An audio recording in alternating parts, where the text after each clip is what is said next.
Hoy quiero hablaros de algo distinto a lo habitual en este tipo de vídeos que publicamos en el canal. No se trata de un pozo sin fondo, ni de una civilización perdida, sino probablemente de un misterio mucho más oscuro, mucho más cercano, mucho más inquietante. Y es el misterio de una sociedad que se está destruyendo a sí misma. Porque lo ocurrido en Estados Unidos en los últimos días es brutal, es estremecedor. Por un lado, el asesinato ayer contra Charlie Kirk. Por otro, el crimen brutal contra Inna Zaraska, una joven ucraniana asesinada en el autobús de Charlotte simplemente por ser blanca. Dos hechos distintos, pero que nos muestran lo mismo. El odio desatado. Una violencia que ya no se esconde, que se justifica e incluso se celebra. ¿Acaso no es un misterio igual de profundo que cualquier otro que tratamos aquí? ¿Y cómo hemos llegado a este punto en el que el desacuerdo, la diferencia, ya no se resuelve con debates, sino con disparos, con cuchillos, con violencia? Nos repiten cada día, desde los grandes medios, que el problema es el auge de la ultraderecha.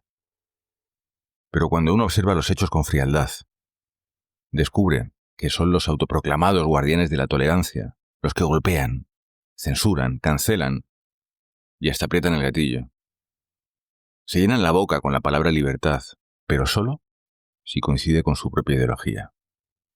El ataque contra Charlie Kirk es un ejemplo brutal, y lo más terrible no es en sí el propio atentado, sino incluso la reacción posterior. Decenas, centenares, miles de personas aplaudiendo en redes sociales, grabando vídeos de burla, celebrando que alguien estuviera en riesgo de perder la vida por pensar distinto.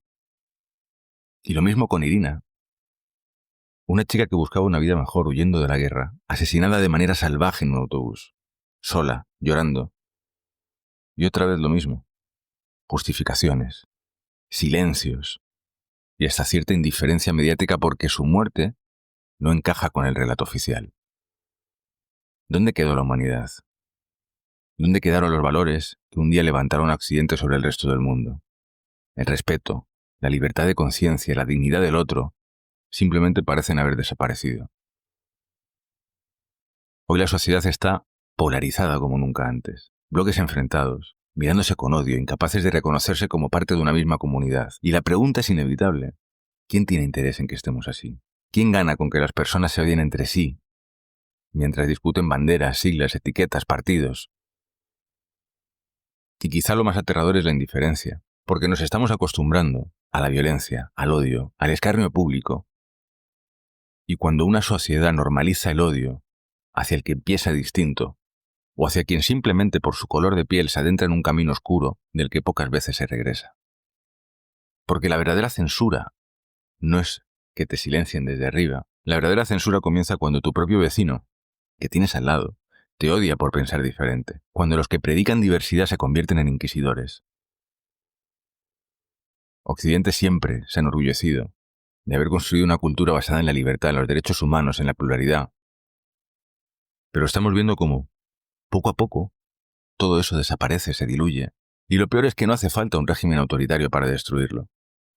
Simplemente basta con sembrar el odio, con dividir a la sociedad y dejar que seamos nosotros mismos los que nos ataquemos. Lo que ocurrió con Charlie o con Irina no son hechos aislados. Son un espejo y nos muestran lo que ya somos y hacia dónde vamos si no recuperamos algo que parece perdido: la humanidad. Yo no pretendo convencerte de qué pensar políticamente. No es mi objetivo. Lo que quiero simplemente es que reflexionemos. ¿Qué clase de mundo estamos construyendo si nos alegra la muerte o el sufrimiento de alguien simplemente porque no coincide con nuestra ideología o con el color de la piel? El misterio no está en un pozo sin fondo ni en las ruinas de una ciudad perdida. El misterio está aquí, en nosotros. ¿Cómo hemos permitido que el odio suplante el debate? ¿Cómo hemos permitido que el miedo sustituya el respeto? ¿Cómo hemos permitido que el pensamiento crítico sea tachado de peligroso, mientras el pensamiento único se disfraza de virtud? Quizá la gran conspiración de nuestro tiempo no sea un secreto enterrado ni un misterio ancestral. Quizá sea más simple. Mantenernos divididos, enfrentados, incapaces de ver al otro como un ser humano, deshumanizados.